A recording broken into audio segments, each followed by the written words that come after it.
राम राम दोस्तों में आप सबका स्वागत है। दोस्तों, पैसों की जरूरत आदमी से क्या क्या नहीं करवा देती।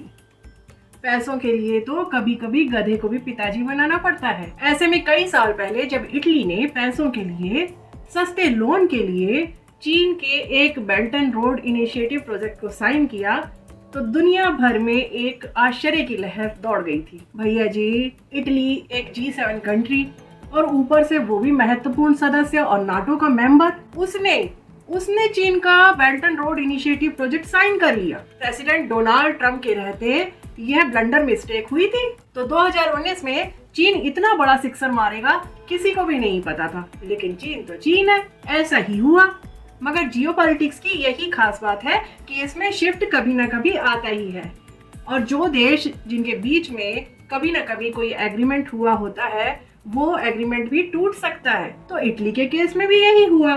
तो भाई साहब, फाइनली इटली ने भी चीन को टाटा बाय बाय खत्म कह दिया और $1 ट्रिलियन के प्रोजेक्ट से बाहर निकल आया है। और भैया जी, इससे पहले इटली पछता चुका है अपनी गलती पर और कह चुका है कि वह गलती से चीन के belt and road initiative project को ज्वाइन कर गया था। मगर अब इटली ऑफिशियली चीन को कह चुका है कि हमें बख्श दीजिए, बहुत हो चुका।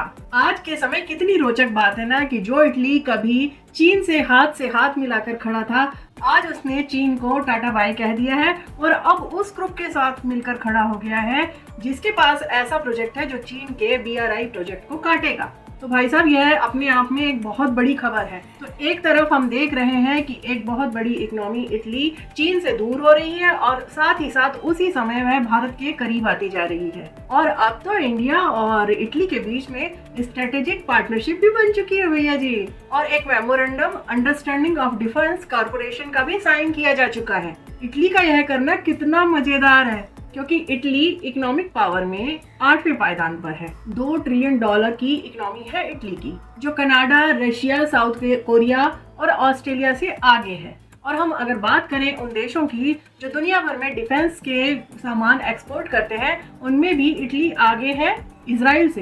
तो सच्चाई तो यह है कि BRI की अब सच्चाई दुनिया भर के सामने आ गई है और इसी को देखते हुए कई देश चीन के इस प्रोजेक्ट को छोड़ते जा रहे हैं। दरअसल ये चीन की सॉफ्ट लोन स्कीम का हिस्सा है और इसका हिस्सा बनने पर चीन का जो $1 ट्रिलियन का पूल है उसका हिस्सेदार वह देश बन जाता है जो इसका हिस्सा बनता है। उसका हिस्सेदार बनने पर देश को उधार मिल जाता है।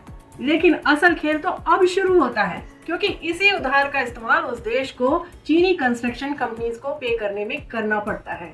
वो चीनी कंपनीज जो उस देश में एयरपोर्ट, बंदरगाह आदि या सड़क वगैरह बनाती हैं। यानी कान इधर से पकड़ो या उधर से, नाक तो बीच में आनी ही आनी है।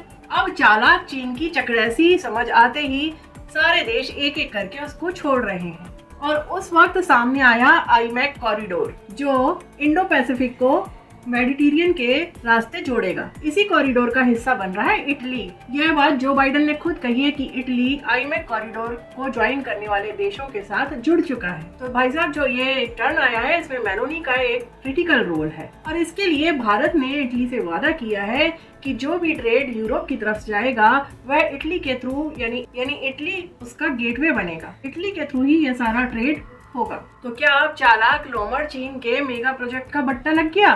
क्या वो BRI जो है, जो उसका बहुत बड़ा ड्रीम है, वो बंद हो जाएगा? हमारा तो ख्याल है कि इटली के बाहर निकलने पर भी चीन अभी जिंदा है। चीन के हिसाब से BRI में अभी 150 के करीब मेंबर हैं। हालांकि कुछ देश उससे बाहर निकले हैं, जैसे कि इटली, जो अभी ऑन पेपर दिखाई दे रहा है, लेकिन 2024 में वो बाहर निकल जाएगा। 2024 के पहले हफ्ते में एक रिन्यू फेस आएगा जिसे कि इटली कंटिन्यू नहीं करेगा। तो इस तरह से 2024 में इटली बाहर हो जाएगा।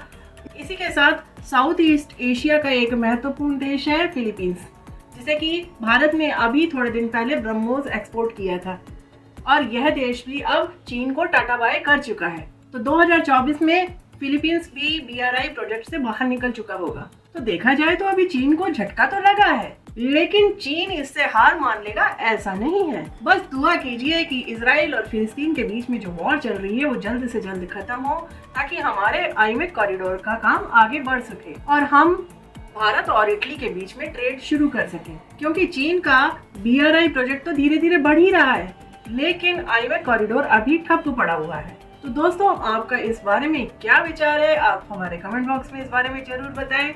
और अगर वीडियो पसंद आता है तो वीडियो को शेयर करें और मेरे चैनल को सब्सक्राइब करें, बेल आइकन बटन जरूर दबाएं। तो लेती हूँ मैं विराम, अगले वीडियो तक राम राम।